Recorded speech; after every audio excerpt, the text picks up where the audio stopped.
Hi, my name is Cheryl Cohen. I'm with Arthritis Consumer Experts, host of Arthritis at Home, and I'm really happy to see you today out there in the virtual world, as well as to be able to welcome Rochelle Furtado into our virtual studio. Thanks for joining us.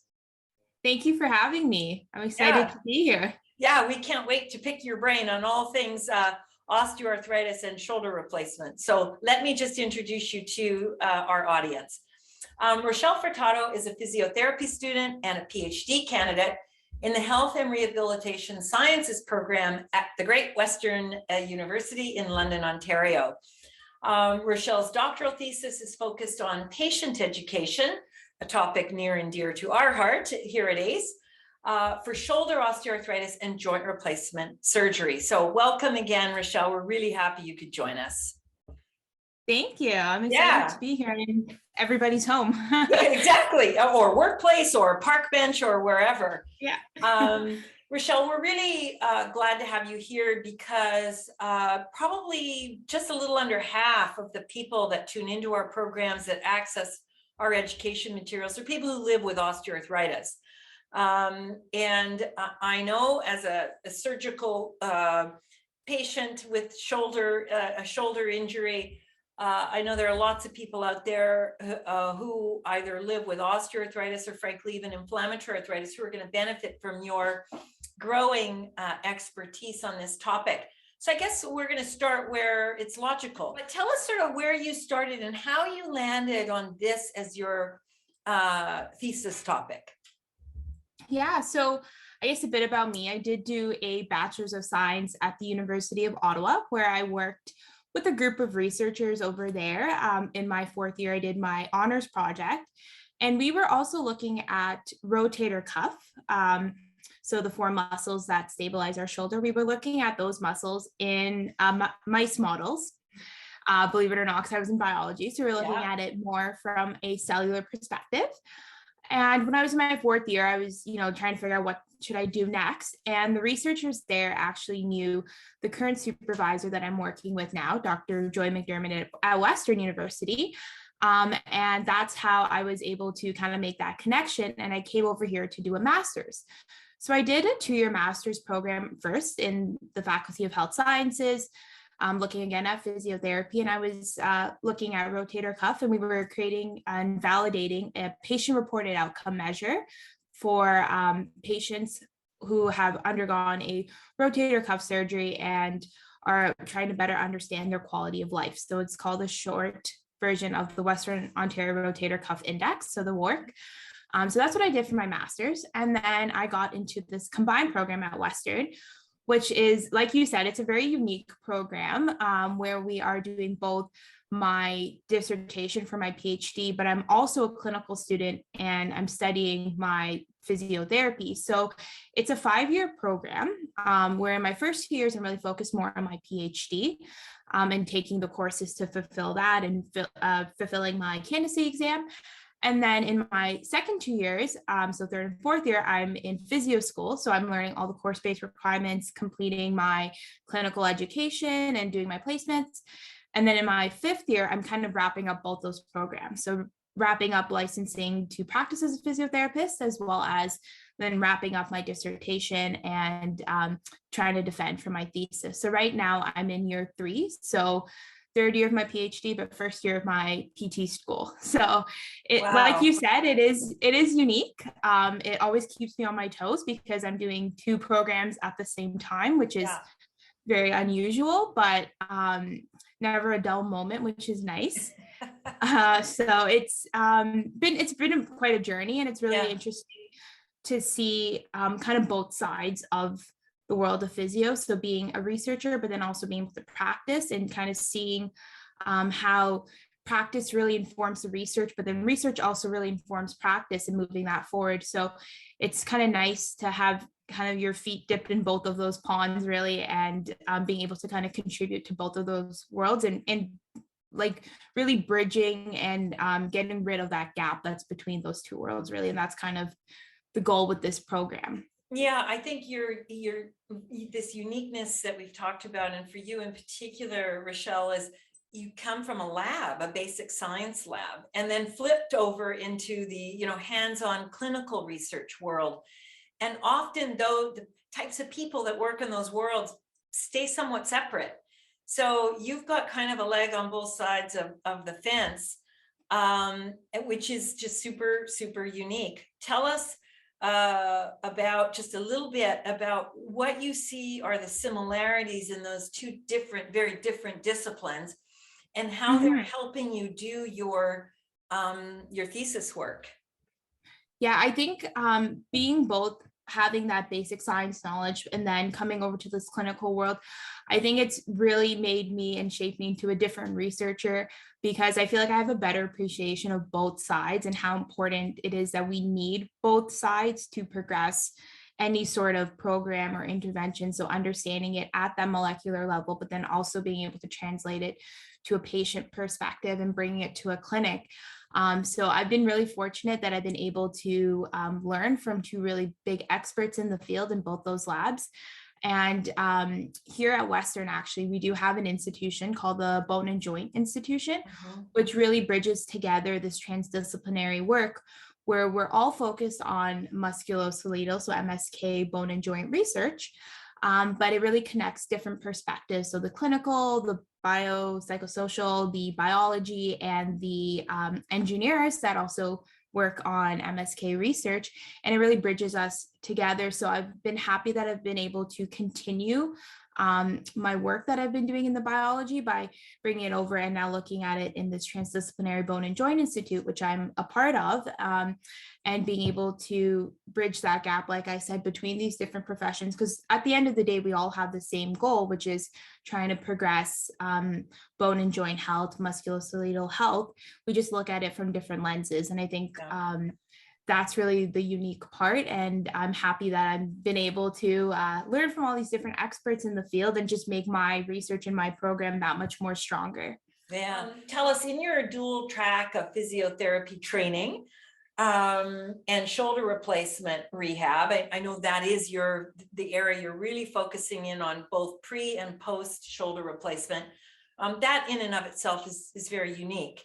Tell us to start, what changes have occurred with shoulder replacement surgery over kind of the last decade? Shoulder replacement surgery, what we're replacing here is the scapula, or the shoulder blade, as we call it, and the humerus, or the arm bone. So that's what's really being replaced in this traditional replacement.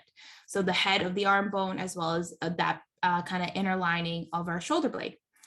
So that's our traditional shoulder replacement surgery. And over the last decade, what we've been seeing is that we've been able to progress the way that replacements happen. So we have different versions of replacement. So we have a hemiarthroplasty, which is a partial replacement, meaning only part of the shoulder is being replaced, and you're still maintaining bone, but also some implant.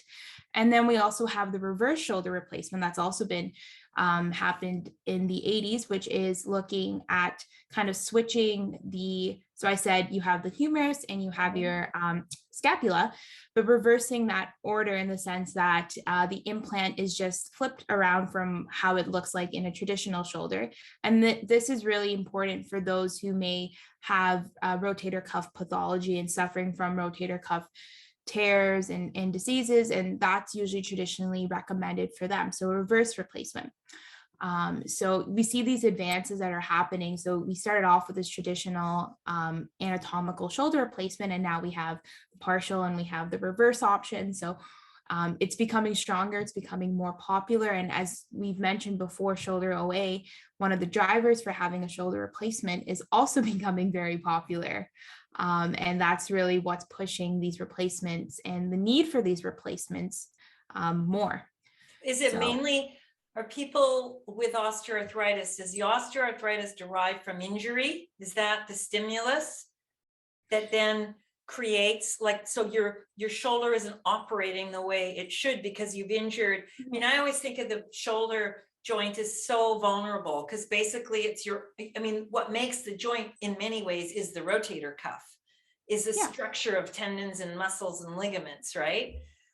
So is that what causes the OA, which then causes the need for shoulder replacement? Yeah, so there's different ways that one can have osteoarthritis. One is, as you've mentioned, having some sort of traumatic injury, maybe when you were younger, that maybe did not heal properly. And that's now over the years has caused the joint capsule itself to have that OA. And we see those osteophytes, we see laxity in the capsule. We see people having a lot of pain, restricted movement. So that is one way. There's also biological markers now that we're seeing that also drives osteoarthritis. And the mechanisms are generally the same for different joints. So obviously we're talking about shoulder, but this would also be true to hips or knees or ankles, and where there are different ways one can have osteoarthritis.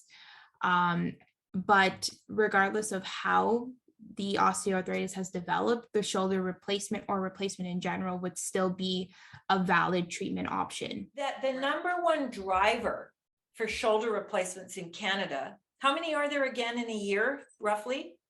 Roughly around Canada, we see anywhere between 4,000 to 6,000 replacements yearly. So it's not super common. It's certainly not like hip and knee replacement. No, it's not. Exactly, you're right. Yeah, and it's largely driven by osteoarthritis. Yes. So not people who are living with inflammatory forms of arthritis, though they do get secondary osteoarthritis, which then causes the need for a replacement. But largely that number you've talked about annually are people who are really dealing with significant osteoarthritis of the shoulder and likely other joints too. Yeah, and also, as we mentioned, for the reverse, when we're talking about reverse, really looking at people who have more rotator cuff pathology that's present. If you're a patient like myself and you're in the healthcare system, you get mixed messages about joint replacements. Oh, grin and bear the pain for as long as you can because you only want to have one in your lifetime. This was particularly a common message we heard with hip and knee. And so if you were younger and really did need a joint replacement at that stage, you were kind of discouraged because it may not last your lifetime. But now hip and knee replacements are lasting 20 and 25 years. And pain is a huge robber of quality of life. So there are factors one needs to consider. When someone's experiencing, pain, disability, huge reduction in mobility and ability to use your shoulder during daily activities, how do you go about having that conversation with either your therapist, your physiotherapist, and then eventually I gather your surgeon? Like, how do you know when the right time to really self-advocate for yourself is, Rochelle? And that's a big question because obviously every patient is going to experience pain, which is, as you said, one of the drivers to why you would have a shoulder replacement. If there's really that debilitating pain that you really cannot complete your activities of daily living. And that's where we're seeing that people resort to having that shoulder replacement or a replacement in general. But like you said, as you mentioned, a therapist. So obviously my background being physiotherapy, I really want to advocate that, yes, joint replacements are an option, but as you said, OA can target at different stages in your life. So it is important to try physiotherapy as a conservative approach before the shoulder replacement, I think, is 100% needed. And exercise and using different methods and approaches to dealing with pain and being able to, again, function and do your daily activities of living, I think is really important. And I think, like you said, having a conversation with your physiotherapist and trying those methods first and really trying and engaging with the content that they're saying, because we are seeing that physical therapy versus surgery, that the outcomes generally after 6 months tend to be the same. So it is important, I think, to give physiotherapy first a shot and go through with it. And then this is the prehab. I mean, it might take you off the surgical wait list, in other words. You know what? It might, right? Yeah. And you never want to give anybody false hope. And I don't want to say that that's 100% going to take you off that list. But I think it's worth a shot to try and see if, you put in the time and effort to go through physiotherapy and see the options that your therapist has, because we are equipped to deal with MSK and different forms of osteoarthritis. So I think it is worth a shot to first try and see what they recommend. A physiotherapist is equipped to understand when a certain treatment or intervention is not working out and will know, and probably have that conversation with the patient themselves and say, I'm not seeing the progress that we need, or, listening to you, the pain that you are experiencing or the function disability that you're experiencing is something that we should, revisit and maybe have that consult with your orthopedic surgeon. And I think as a patient, it is important to advocate also for yourself if your therapist has not already had that conversation with you. Most should, but if you are feeling that you are putting in the work and the time to do the physiotherapy, you're keeping yourself active and moving and you're still having that pain, then that's, I think, the time where you'd want to talk to your physical therapist or have a conversation with your family doctor to get that referral to an orthopedic surgeon. Yeah. Because most of the times, even the orthopedic surgeons themselves will want you to try the physiotherapy first, because it is a conservative approach that works and it's based on science and evidence-based practice. So it is important, I think, and as we've talked about before, how important pre-rehab is, even if you are currently waiting on that. Even if you are for sure going to get a replacement, the Yeah. prehab is still critical to a It's successful still critical. post-surgical result. Yeah, exactly. It's really important to still move your limb and still continue to do exercises and strengthening and balance exercises and try to, get it moving before you go in for surgery, because that actually will help with post-surgical outcomes. And we see that people who are continuing an exercise program before they go into surgery, after they come out from surgery, outcomes are better. Their satisfaction tends to be better. They're, more adherent to post-surgical rehab because, it's not a surprise, but after you go for any replacement, you're back at that physiotherapy clinic again, because you need the rehab to get your function and learn how to now live with this implant, regardless of if it's a shoulder, hip, or knee. So, we see that adherence tends to be better. If you've already done the physio before your replacement, we see post-surgical adherence, we see better pain management, better function. So there's a lot of benefits to being with a physiotherapist, both before and after your shoulder replacement or any replacement really in general. Yeah, I can speak from personal experience. That's the case. You get into a groove in the pre-rehab or prehab phase, as I call it. So that when you get your replacement and you enter in your post-surgical rehab, you're actually just sort of slipping back into your routine again. And so I can see how outcomes are improved if in fact the person's done all that work ahead of time as well. Yeah. And exactly, like you said, doing the work, and also you're able to understand what your body is capable of doing. Like you'll be able to be more receptive to pain thresholds, understanding, where your limits and disability may arise from, like what range of motion can you get up to before you have pain. You'll be, as being your own patient advocate for yourself, you'll know when you're not hitting those personal expectations. And then that just makes, as a patient, probably makes you more stronger to be an advocate for yourself, because when your body's not hitting those, marks and those personal expectations that you need, that then you can have a conversation with your surgeon or your physiotherapist, even, as you're progressing through rehab, and saying, hey, I should be at this point and I'm not there yet. Do I need to add more reps? Do I need to try a different approach?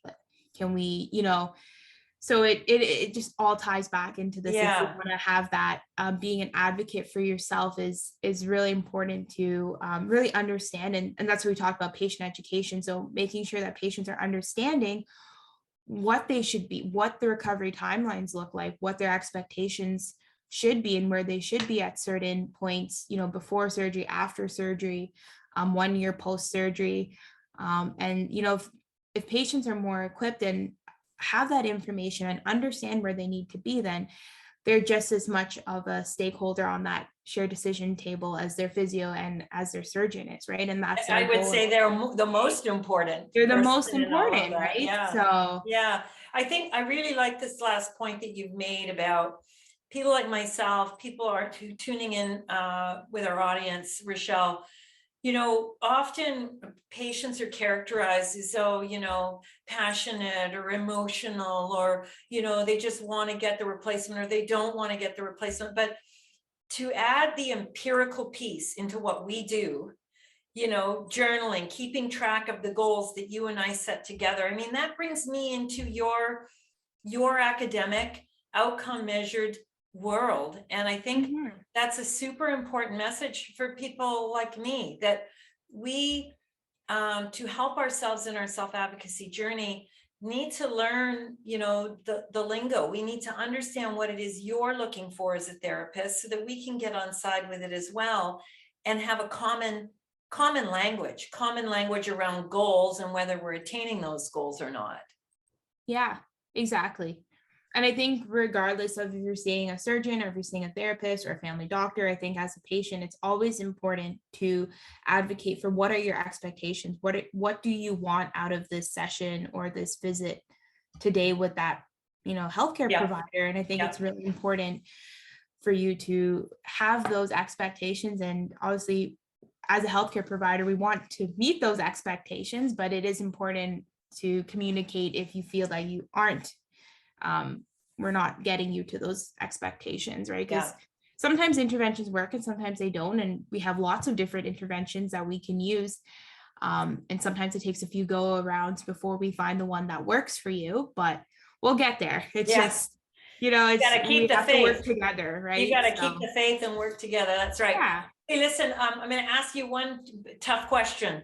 The final question. I'm going to make you the Minister of Health or a senior health policy advisor, and ask you, what would you do to ensure? The big topic is about equity, diversity, and inclusion in healthcare. It's probably one of the most important things we can be talking about right now in our country. So what would you do to ensure equitable, culturally appropriate, or sensitive pre and post shoulder replacement surgery in Canada? So we know that people who have higher education, a stronger socioeconomic background, white, those are the people who typically get shoulder replacements. And it's not to suggest that those people need them more. Actually, that's not true. There is a wide diversity of culture and race who needs joint replacement surgeries, including that of the shoulder.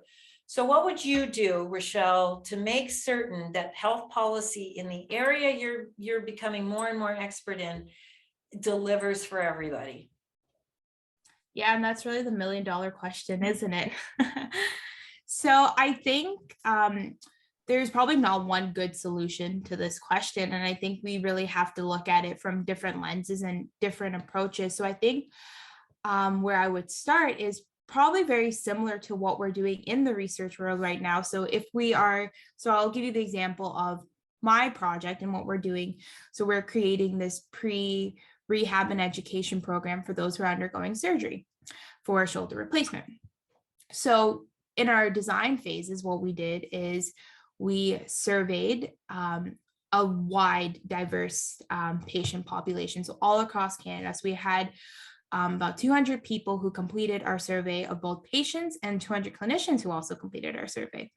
So now focusing just on the patients, obviously, by having that wide, diverse range of responses that came into us, we were able to see the population and the demographic we're working with, because obviously I am here in London, Ontario, which is a different community than where you are, Cheryl. Yes. There's different barriers there in what we have in Ontario versus BC to access care.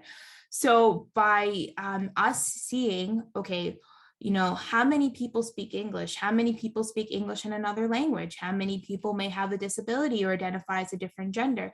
So for us to get some sort of a representation and idea of the diverse population that we have, I think was a great starting point, because now when we go into our creating our education program, we're going to keep these in the back of our mind. We're using animations, but when we're using these animations, we're going to be creating people of different ethnicities, of different genders, so that people watching them feel included. Mm-hmm. We're, putting it on platforms like YouTube, which has closed captioning and has the option to put on subtitles of different languages.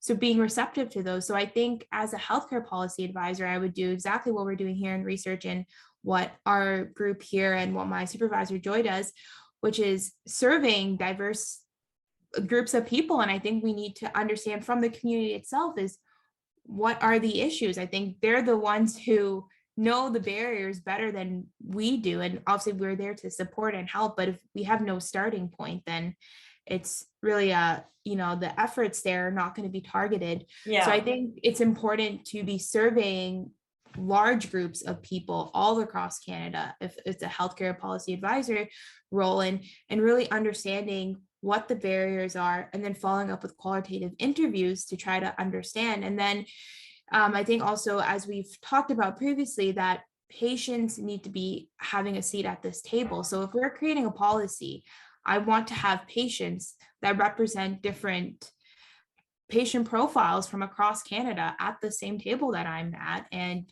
having that patient co-design process and making sure that if we're coming up with a policy that it is representative of all these people sitting at that table, and that we're hitting as many different demographics and profiles as possible. So starting something with that and making sure that, we are targeting as many people as possible, and having that transdisciplinary team and having patients, listening to them and seeing what they want and trying to, meet in the middle with them. I think that's what would make a very strong policy. Yeah.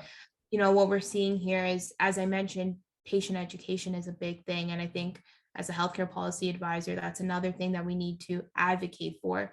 And obviously there's barriers to shoulder replacements, but like we just talked about, a lot of patients don't know what their options are when it comes to dealing with shoulder osteoarthritis. So advocating for patient education, making more patient education friendly resources that are available to anybody, whether it's on internet, whether it's being more in clinics, whether it's programs such as what you're doing here in ACE, where it's trustable, credible programs that anybody can just pop on to the internet and or on their phone and get credible information. I think those are all important things. And those are kind of where I would start. So I think quick summary, if I were to summarize everything I said, was, big surveys, qualitative interviews, having patient engagement on our team, and having patient partners that are directly helping us with their policies, and then pushing that patient education piece and making those resources available, because I think the more people understand what options are available to them, do they then be able to become an advocate for their own health. Clearly, equity, diversity, and inclusion in healthcare is so important. If you can't, think healthy, feel healthy, have the same access to health information, you're not going to be leading your life to the level that the person next to you who had all of those things, or who has all of those things, is going to be able to enjoy. So we wish you all the best in your dual track here. And it's, as you said, shoulder replacement, it's not the thing that's top of mind when we talk about arthritis and osteoarthritis specifically. Most people go immediately to the knee and the hip, because they are more common there. But great progress being made in shoulder replacement surgeries, and you're a big reason why it's going to get better. Thanks again, Rochelle, for joining us. We wish you the best through the rest of your week, and can't wait to sit with you again. Thank you. Great. Thanks everyone for showing up, and we encourage you to explore the other episodes. There are many of them for Arthritis at Home. Thanks. Bye for now.